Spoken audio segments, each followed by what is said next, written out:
Bonjour à tous, donc une nouvelle vidéo sur les puissances. Petit rappel sur ce que nous avons vu et sur ce que vous devez connaître maintenant. Donc la définition d'une puissance, qu'est-ce que c'est? On a vu apparaître le problème en voyant se multiplier un même nombre. Ici, ce nombre je l'ai représenté par une lettre, la lettre A, qui se multiplie un certain nombre de fois. Disons que si elle se multiplie n fois, alors on pourra écrire ce nombre A puissance n. A, c'est le facteur qui se multiplie, le nombre qui se multiplie lui-même. N, c'est le nombre de fois où il se multiplie. N est appelé l'exposant ou la puissance du nombre A. Un exemple, si vous avez des 3 qui se multiplient 3 fois 3 fois 3 fois 3 et qui se multiplient 15 fois entre eux, ça ne fait pas 3 fois 15, pas du tout. Ça fait un nombre bien plus grand qu'on va écrire 3 exposant 15. Quel est l'intérêt d'introduire une telle écriture? Il est double, ça permet déjà de pouvoir écrire des grands nombres facilement. Si vous regardez 3 exposant 15, si vous calculez ça à la calculatrice, ça fera 14 348 907. C'est quand même beaucoup plus rapide d'écrire 3 exposant 15. D'autre part, justement à la calculatrice, vous aurez beaucoup plus de facilité de taper 3 exposant 15 que de taper 3 fois 3 fois 3 fois 3, etc. 15 fois, et vous risquez de faire une erreur. Mais peut-on calculer facilement avec des puissances? Parce que c'est bien d'écrire ces nombres ainsi, mais qu'est-ce qu'on peut faire ensuite? Eh bien, dans la plupart des cas, non, on ne peut pas faire grand-chose. 13 exposant 5 fois 7 exposant 9, je ne peux rien dire sans la calculatrice. C'est des calculs ici et des nombres qui seront très élevés. Et comme ça, il n'y a rien de particulier, c'est des 13 qui se multiplient, et ensuite des 7 qui se multiplient, je ne peux rien dire. Mais par contre, dans certains cas, nous pouvons déduire facilement une nouvelle écriture avec des puissances. Nous allons donc voir 4 situations qui vont nous donner 4 règles qu'il faudra connaître. Première règle. On est dans cette situation-là. Regardons bien. Qu'est-ce que cette situation a de particulier par rapport à l'exemple précédent? Eh bien, si je regarde attentivement, je vois 2 fois le facteur 3. Donc on a 2 puissances, mais à chaque fois c'est avec le facteur 3. Donc cette règle va s'utiliser quand on aura le même facteur.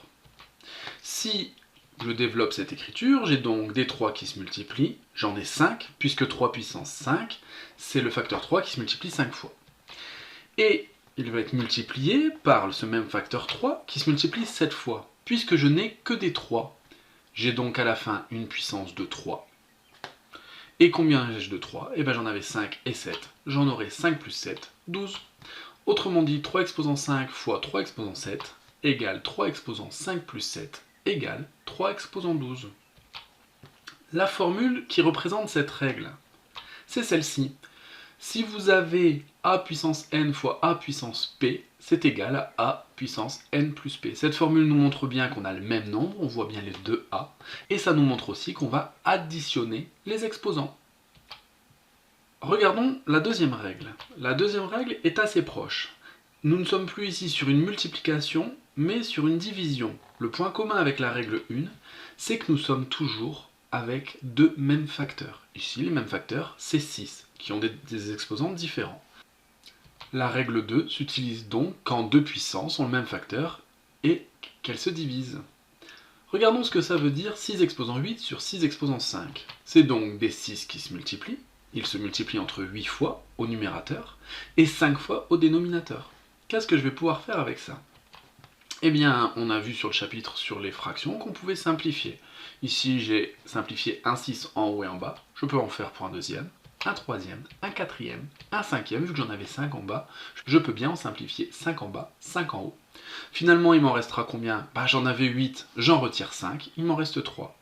J'ai donc fait 6 exposant 8 moins 5.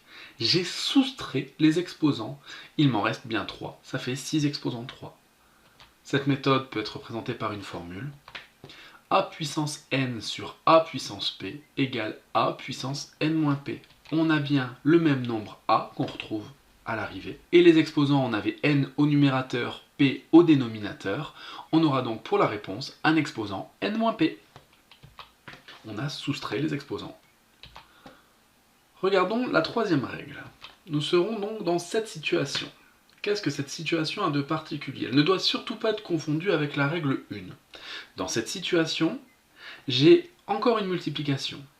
Et j'ai encore deux nombres identiques. Mais ces nombres, cette fois, ne sont pas les facteurs, ce sont les exposants. La règle 3 s'utilise donc quand deux nombres ont la même puissance et que ces deux nombres se multiplient. Qu'est-ce que ça va amener? Si j'écris, j'ai donc des 4 qui se multiplient 5 fois, des 3 qui se multiplient 5 fois. Vu que j'ai des 4 et des 3, ce n'est ni une puissance de 4, puisque j'ai des 3, et ce n'est pas non plus une puissance de 3. Donc là, on pourrait penser qu'on est bloqué. Mais si j'arrange un petit peu tout ça, par exemple, je vais prendre un 4 et un 3, et je vais les mettre devant. Je vais pouvoir recommencer avec un deuxième 4 et un deuxième 3, un troisième 4, un troisième 3, etc. Et vu que j'ai autant de 4 que de 3, j'en ai 5 de chaque, je vais pouvoir faire 5 paquets de 4 x 3. Des paquets de 4 x 3 qui se multiplient, c'est donc un paquet de 4 x 3 à la puissance. Il se multiplie combien de fois? Il se multiplie 5 fois. C'est donc 4 x 3 puissance 5. Regardons ce qui s'est passé. Nous avions 4 et 3 à la puissance 5. En réponse, nous avons donc 4 x 3 à la puissance 5. 4 puissance 5 fois 3 puissance 5, c'est 4 fois 3 puissance 5. On peut multiplier les facteurs et garder l'exposant commun. Petite remarque, on peut aller un peu plus loin dans le calcul. 4 fois 3, je peux le calculer, c'est la priorité. Ça fait donc 12 exposant 5. La formule qui représente cette règle, a puissance n fois b puissance n égale, entre parenthèses, a fois b exposant n. Nous avons bien deux facteurs différents, mais une même puissance, un même exposant, et nous trouvons dans la réponse qu'on multiplie les facteurs, et surtout qu'on garde l'exposant commun, lui ne va pas changer. Donc attention de ne pas l'additionner comme pour la règle 1 ou de les multiplier, non, non, il reste identique, on avait 5, 4, 5, 3, on a bien 5 paquets de 4 x 3. Ce sera vrai pour les autres nombres aussi. Abordons la quatrième règle, peut-être la plus facile. 2 exposant 5, exposant 3. Qu'est-ce que ça a de particulier? Eh bien juste cette écriture. Nous sommes dans le cas d'une puissance de puissance. Et donc ça pourra s'appliquer à chaque fois que vous verrez une puissance de puissance.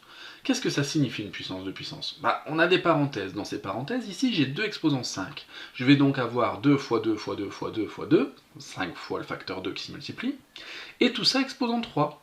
J'aurai donc 3 paquets qui se multiplient de 2 fois 2 fois 2 fois 2 fois 2. Bon, finalement, si j'ai 3 paquets de 5 facteur 2, 3 paquets de 5, ça fait 15 facteur 2. Et mes parenthèses, elles sont inutiles puisque je n'ai que des multiplications. J'ai donc que des mul 2 qui se multiplient. J'en ai combien? J'en ai 15. Et bien ça, c'est tout simplement 2 exposant 3 paquets de 5, 2 exposant 15.